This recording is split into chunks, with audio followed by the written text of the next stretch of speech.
Son zamanlar bir çox insanlar bu cümləni istifadə edir. Mən hissizləşmişəm, mən duyğusuzlaşmışam.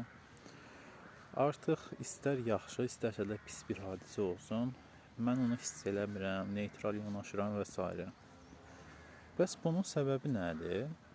Belə ki, əgər insan uzun müddət əziyyət çəkərsə, uzun müddət stres, depressiya, emosional gərginlik halında olarsa, belə desək, beynimiz çıxış yolu olaraq, bu əziyyətdən yaxa qurtarmaq yolu olaraq bir növ duyğuları, hissləri unutmaqda çıxış yolunu görür.